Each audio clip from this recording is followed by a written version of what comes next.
Well, let's go to one of our Sunday specials. Environmentalists actually believe that the pandemic, such as the coronavirus, are not so much the product of a Chinese virus as the consequence of a neglected environment fighting back. But what have vultures got to do with this? Esther Maparela has more on this.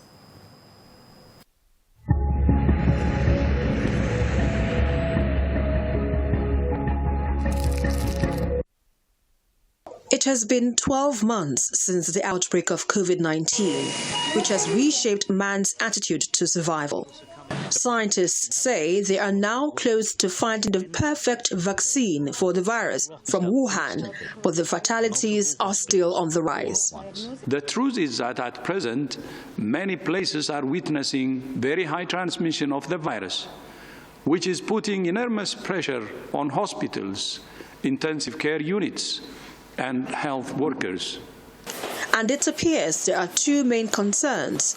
A vaccine may be found, but how about the root causes? Just the last 10 years, we can see 4 or 5 different episodes of pandemics, and the root cause was all because we have shrunk the space for wildlife. We brought human beings more in contact with wildlife. We are destroying the habitat for wildlife. Vultures play a big role in containing the spread of pandemics. They do that because they are one of, if not the most efficient scavengers in the wild. When an animal dies, within minutes, vultures can sense it because they have a keen sense of smell and sight, and they are at it. And within hours, they have cleaned it up right to the bone, and therefore not giving chance for germs to fester within those carcasses, and therefore saving us from that. If there are no vultures, then what is likely to happen is that the animal will stay there.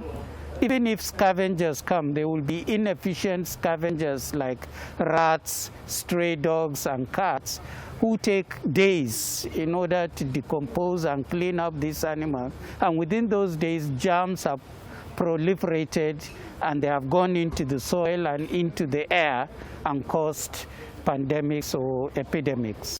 But that natural cleanup function of vultures is largely going out of fashion in the ecosystem. The birds are hunted for illegal wildlife trade and traditional medicine. They're also disliked as harbingers of bad omen in several cultures.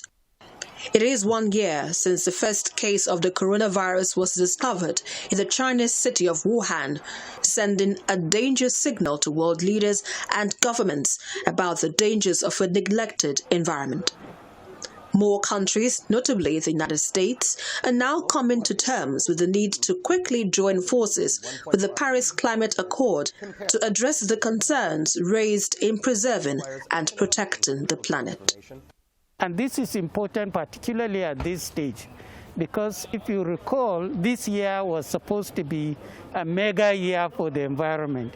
We were going to have a climate change meeting in November. We are going to have a biodiversity meeting in May, but the pandemic has moved all of those to next year. Now, with the United States back in reckoning, then we have hope that they will play a major role in this. And at this meeting, which has been postponed, which was supposed to take place this year, countries were expected to ramp up their ambition beyond the nationally determined contributions that they had in 2015. So with the United States out of it, it would have been shaky. Now that they are back, I think it's likely that we'll get a much more ambitious agenda. At home, the Nigeria Conservation Foundation has unveiled its special vulture ambassadors, who will be saddled with the responsibility of making people understand the role of vultures in containing pandemics, even as these creatures are being hunted for illegal wildlife trade, out of which some species are recording as much as up to 95% decline. Also, that some of the vultures that were that when they poo, it's actually a powerful sanitizer. So you would think that because they land on carcasses, they are dirty, but their poo washes their claws and they are clean, they are sanitized. I had to do some research to find out the values, the advantages of vultures to the society, and then I found out that this is something that we really need a lot of that education around here. Although these Nigerian celebrities say they are ready to go the extra mile to achieve their objective, it remains to be seen how much this will achieve in addressing the knowledge gap in the public space, given the extremely negative cultural attitudes accorded to vultures in Nigeria. Esther Mokariola, TVC News.